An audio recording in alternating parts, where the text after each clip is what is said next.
Usahanya Ruben gimana bang? Sejauh ini bang? Usahanya Ruben ke korban bang?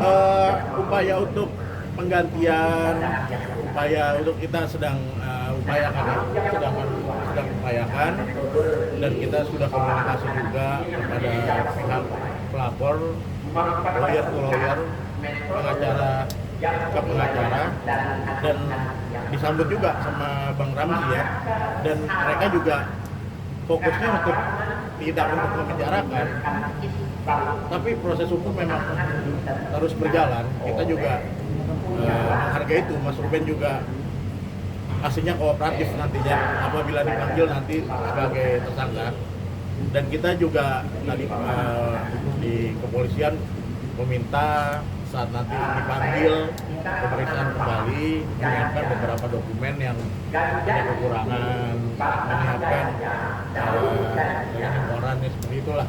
Dan kami sebagai kuasa hukum yang baru yang sudah di tahap ini, kami mengharapkan penyelesaian secara damai nantinya seperti itu. Ada syarat damai ya bang? Bang, Surat panggilan sudah diterima, tapi kami harus bergerak cepat untuk menyiapkan dokumen-dokumen yang diminta oleh tim penyidik pada Jakarta Selatan. Ada rencana pertemuan nggak bang pelapor sama Ruben bang? syarat damainya apa yang diajuin sama pelapor? Ya fokusnya ya pengembalian ganti kerugian. Ada rencana pertemuan nggak sih bang antara pelapor sama Ruben sendiri? Kenapa? Ada rencana untuk bertemu sebelum pemanggilan? Kita kan fokus ini, yang penting antara pengacara-pengacara sudah ada komunikasi yang baik. Itu kita juga tidak mau saling bersitegang menyatakan siapa yang benar, siapa yang salah gitu. Kita fokus penyelesaian. Kita akan fokus bergerak cepat untuk penyelesaian dalam kasus ini. Untuk pemanggilan kapan bang, hari apa kalau boleh pastinya? Direncanakan tanggal 28 ya. 28 ya. 28. Tapi kita ini juga akan fokus menyiapkan dokumen-dokumen yang dimintakan. Tadi juga ya sedikit banyak saya melihat beberapa dokumen apa yang sudah diserahkan dari BAP juga yang telah diutarakan oleh klien saya ya. Gitu. Bang, penjelasan bang, Pak Ruben sempat nolak tawaran dana dari anak artis, apa benar bang, dan bagaimana? Kalau itu dia tidak bercerita ya, tidak bercerita. Dan Bang Ruben ini kalau saya beberapa kali komunikasi berbicara, dia orang yang tidak mau menyusahkan orang, sangat-sangat baik orang yang saya lihat, bahkan untuk meminta bantu aja sungkan dia itu. Tapi ya dia sedang berusaha. Ini kan beberapa kontrak mengenai perjanjian itu kadang juga tidak ada dan harus dilengkapi gitu. Kalau saya banyak, dan itulah sosok Bang Ruben. Intinya dia nggak mau menyusahkan orang, bahkan perjalanannya ya saya juga baru tahu udah tiba-tiba sudah sampai tahap tersangka. Tapi bisnisnya masih berjalan bang? Bisnisnya masih berjalan. Kalau itu bisnisnya ya berjalan tapi tidak terlalu ini ya. Bang, ini kan Nominalnya berapa yang diminta? Kalau di LP itu 3,5, tapi dengan bunga dan 4,4 ya. 4,4. Bang, ini kan laporannya udah setahun bang. Selama setahun itu ada upaya dari Ruben untuk menyelesaikan masalah ini? Oh iya tentu. Upaya seperti apa bang? Komunikasi dengan pelapor atau seperti apa?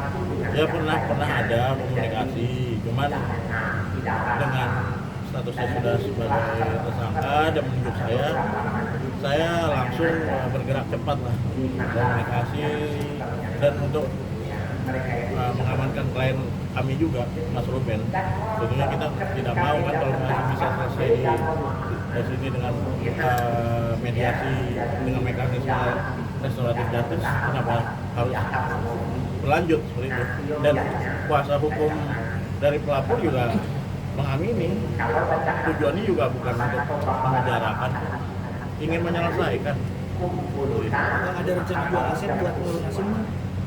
Sejauh ini? Rencana itu ya biarkan inilah ya Mas Ruben yang tahu, tapi dia pastinya akan bertanggung jawab.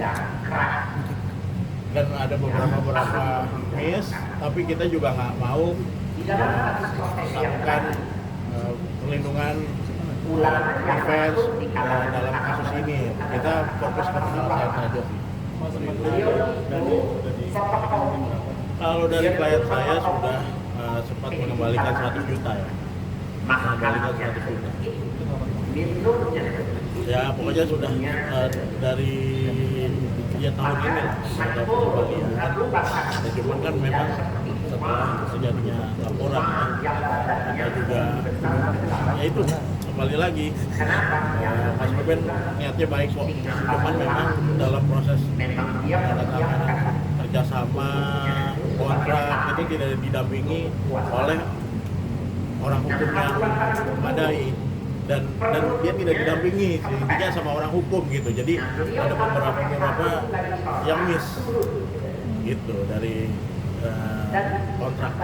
Artinya kontraknya tidak berkekuatan hukum atau seperti apa Bang? Bukan tidak berkekuatan hukum, dia tidak didampingi orang hukum sama sekali, jadi ya ini aja kelas aja gitu, dan ternyata ada ini dia sempat ya ada beberapa kontrak yang miss. Bang, kendalanya mungkin apa Bang sampai kasus ini sampai akhirnya selesai di selama setahun ini? Mungkin misalnya dari Koruben kan lebih sibuk tapi kendalanya mungkin apa sampai akhirnya ini berlanjut Ya tentunya kan dari pihak pelapor itu ingin uangnya itu kembali kan? Uangnya itu kembali serta bunga ya dari klien kami tentu itu kemarin kan sudah ada statement dari Bang Minola juga kan mengenai dia lagi banyak terkena cobaan dan ujian juga Mas Ruben, makanya kita doakan, tapi saya lihat beliau ini orang yang baik dan sangat bertanggung jawab.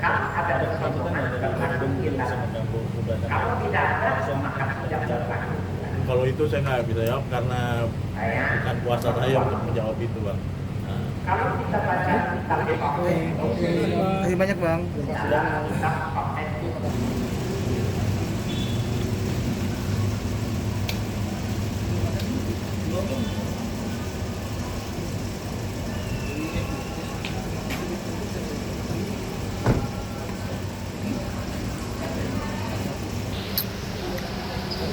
Udah di sini, udah kopas, kalian tadi video